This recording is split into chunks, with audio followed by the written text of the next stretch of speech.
Shalom, selamat pagi, selamat hari akhir pekan, selamat berhari libur panjang teman-teman, di mana saja teman-teman berada.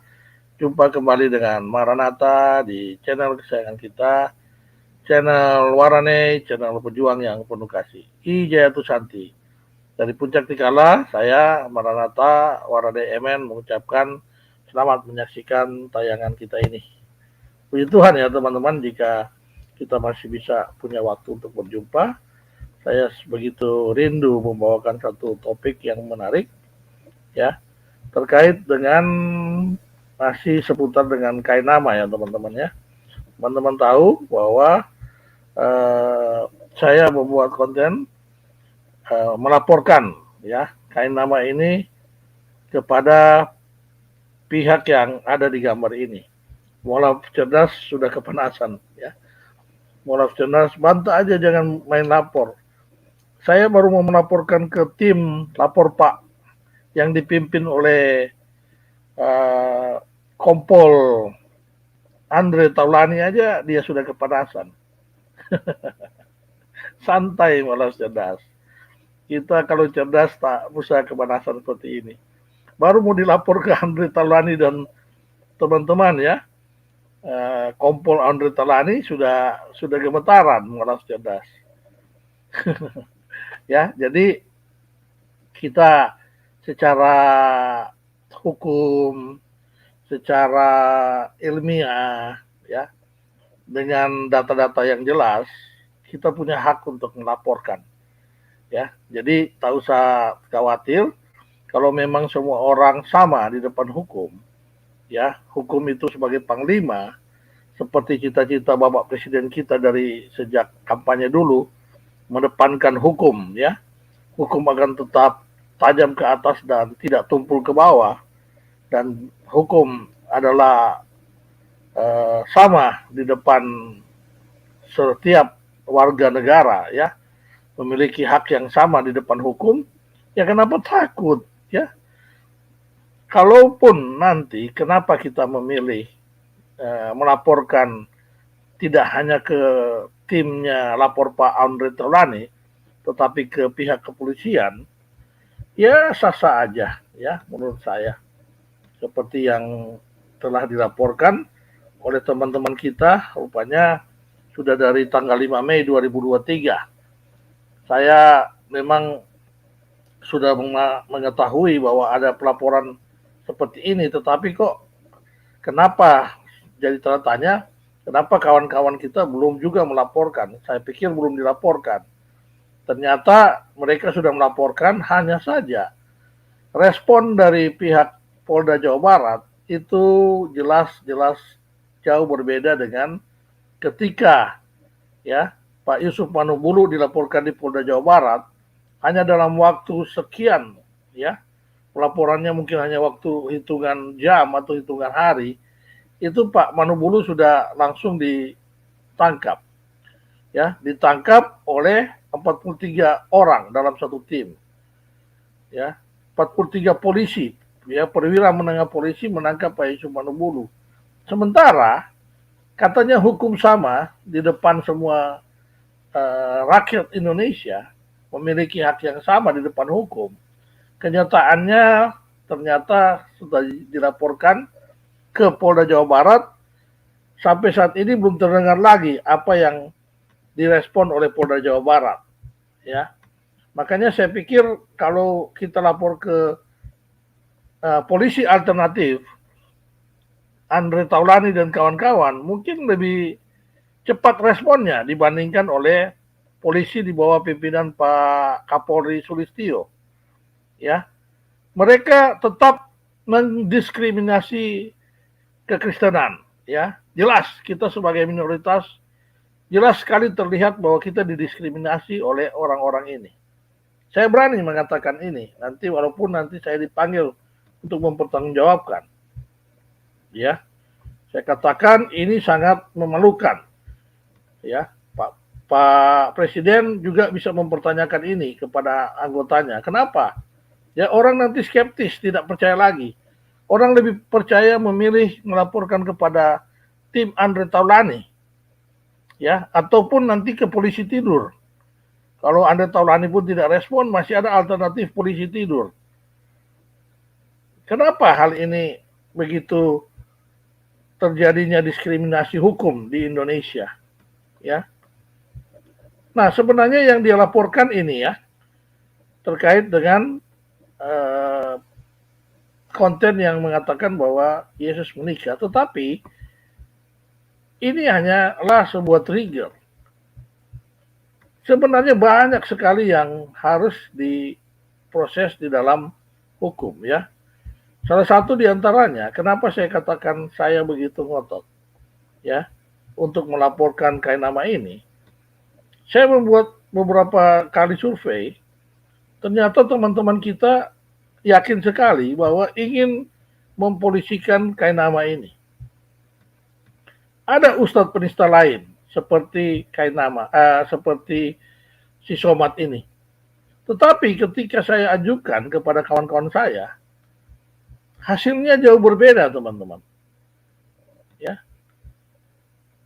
Ketika si Kainama dan diajukan, begitu banyak orang ingin supaya Kainama dilaporkan ke polisi. Tetapi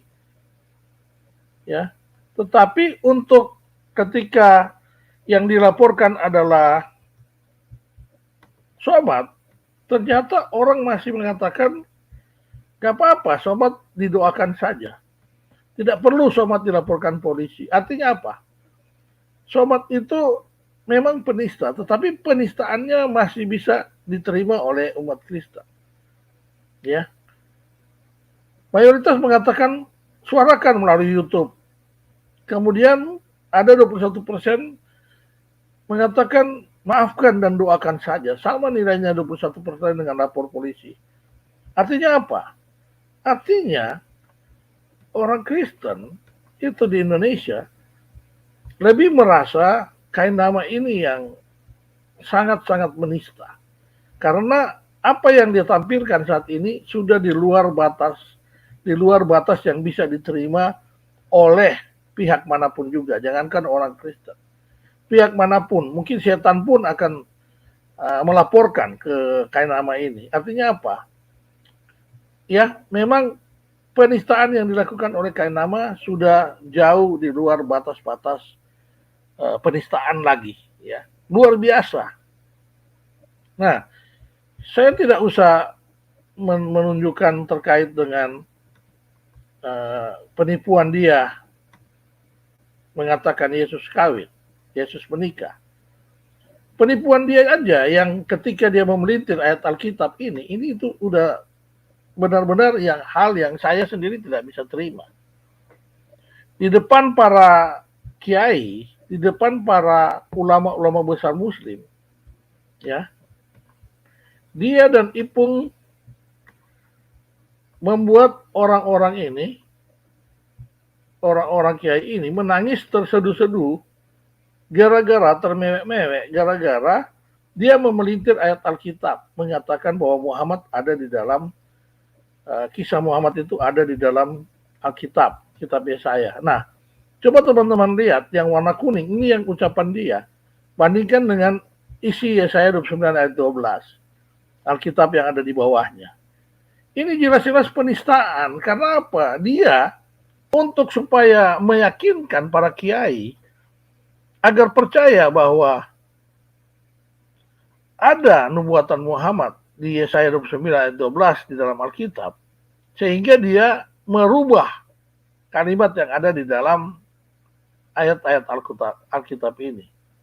Nah, dia katakan begini di video tadi, di menit ke-1, detik ke-06, begini, ketika dikatakan Umi yang tidak dapat membaca, itu seperti tertulis, katanya kisah Nabi Muhammad yang tidak bisa membaca ketika dia berada di dalam Gua Hira. Ini kisah pewahyuan pertama yang bisa dibaca di kisahnya di Sunnah, ya, di periwayatan Al-Bukhari nomor 3. Ya, di situ ada cerita mengenai pewahyuan pertama.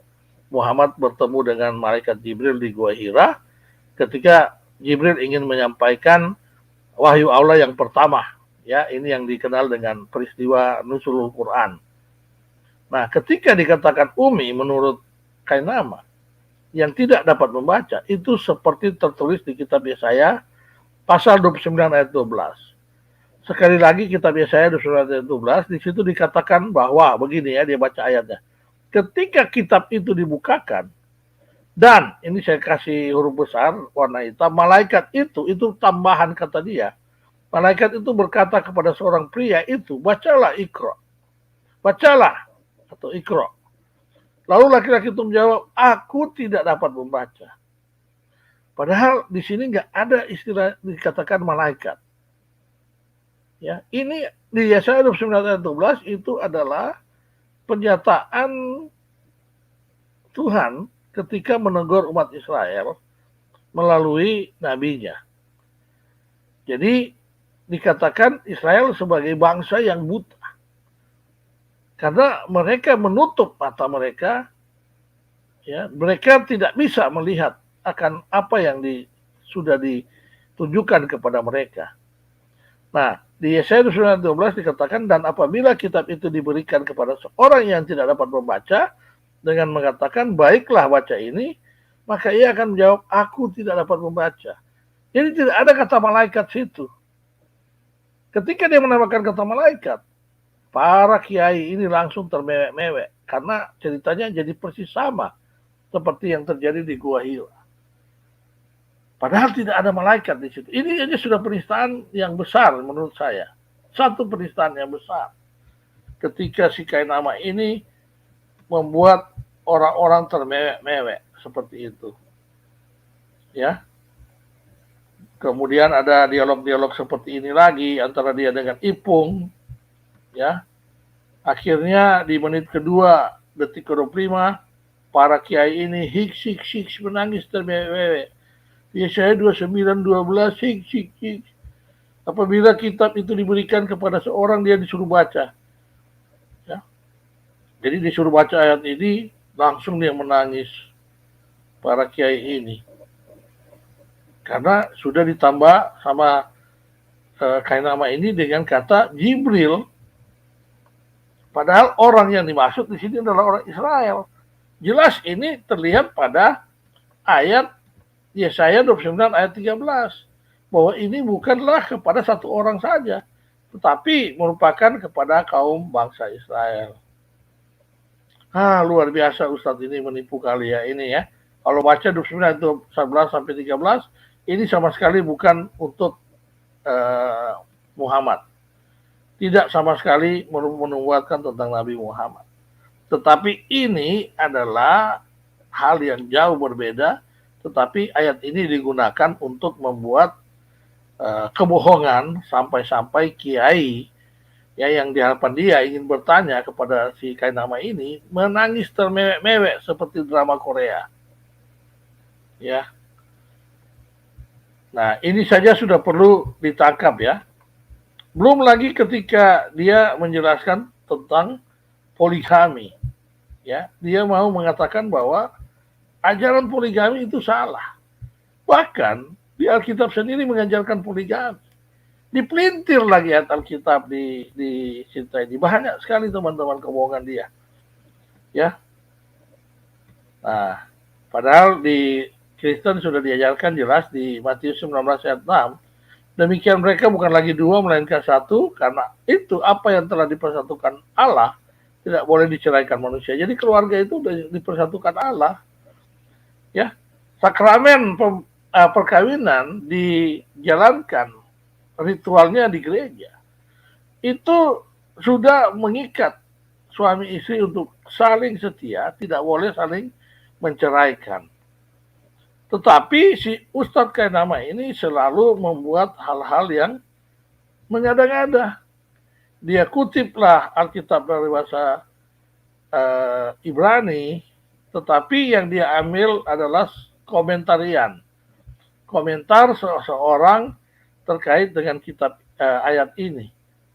Tetapi komentar orang itu yang mengatakan bahwa dari dia setuju untuk melakukan pernikahan apabila di Kristen itu tidak diajarkan mengenai pernikahan hanya sekali, tetapi diajarkan poligami. Nah, ini cara dia menipu orang lagi. Dia mengambil komentar dari seseorang yang ada di dalam website Alkitab Bahasa Ibrani ini, dan kemudian dia pelintir mengatakan bahwa orang ini setuju bahwa Kristen harus poligami. Luar biasa cara-caranya dia. Dan teman-teman, banyak sekali, teman-teman bisa lihat di video saya, ketika banyak sekali Kainama ini memelintir ayat-ayat Alkitab, ya, terkait dengan adanya kisah Yehuda yang bersembunyi atau lari ke rumah sahabatnya, ya, ketika Yehuda waktu itu sedang dalam peperangan, kemudian dia lari, dia bersembunyi di rumah kawannya yang bernama Hira. Apa yang terjadi, teman-teman? Dia klik Hira, dia pindahkan ke Google Hira, kemudian dia pindahkan dari teks ke picture, keluarlah di gambar itu semua gua Hira. Padahal Hira yang di situ jelas-jelas menunjukkan nama orang, sahabat dari Yehuda ketika dia sedang diburu ketika perang waktu itu. Nah, seperti itu cara-cara dia melakukan penipuan, cara-cara dia melakukan pemfitnahan terkait dengan Alkitab. Dan sampai sekarang masih berlaku. Sampai hari ini, sampai kemarin, bukan hari ini. Sampai kemarin pun masih terus dilakukan. Nah, ini yang saya katakan bahwa kita perlu untuk melaporkan. Bukan kita tidak bisa menerima akan argumen-argumen. Tidak, ini sudah terlalu. Karena apa? Yang korban juga tidak hanya orang Kristen, tetapi muslim-muslim yang banyak yang tertipu karena cara dia menjelaskan itu buat orang muslim asik-asik aja. Tapi kalau orang Kristen, dia akan tahu, oh ini pengajarannya sudah berbohong, ini berdusta. Sumber yang dia kutip salah, atau arti yang dia kutip salah, ayat yang dia kutip salah. Kita bisa melihat seperti itu. Nah, itu yang terjadi dengan kasus yang sebelum ini. Tetapi dia masuk kembali di sektor ini, mulai menawarkan kebohongan-kebohongan kembali. Ya, jadi ini yang saya mau sampaikan kepada teman-teman semua. Satu yang saya ingin sampaikan, Kainama harus dilaporkan dengan bukti-bukti yang sudah sangat jelas. Nah, pihak kepolisian RI, kalau Anda tidak mau memproses, khususnya Polda Jawa Barat, Anda melakukan diskriminasi. Ya, seharusnya Anda memanggil Kainama ini, dicek dulu kebenarannya, baru Anda memutuskan bahwa laporan ini tidak bisa diterima. Jangan Anda begitu cepat merespon ketika Pak Yusuf Manubulu yang hanya membuat kesaksian, kemudian ada yang mengatakan kesaksiannya palsu, langsung kalian mengatakan tangkap Manubulu. Nggak bisa kayak begitu juga. Ya, ini kan namanya pemerintah semangatnya ingin menyatakan bahwa Indonesia sudah mempraktekkan hukum sebagai panglima. Semua warga negara Indonesia sama di hadapan hukum, apapun kedudukannya, apapun posisinya, apapun kekayaan yang dia miliki, semua warga negara Indonesia tetap sama di depan hukum. Nah, kalau hukum ini sudah tidak bisa seperti itu, ya sudah, bubar saja. Ya, tetapi saya yakin kita orang Indonesia tidak mau mudah untuk bubar.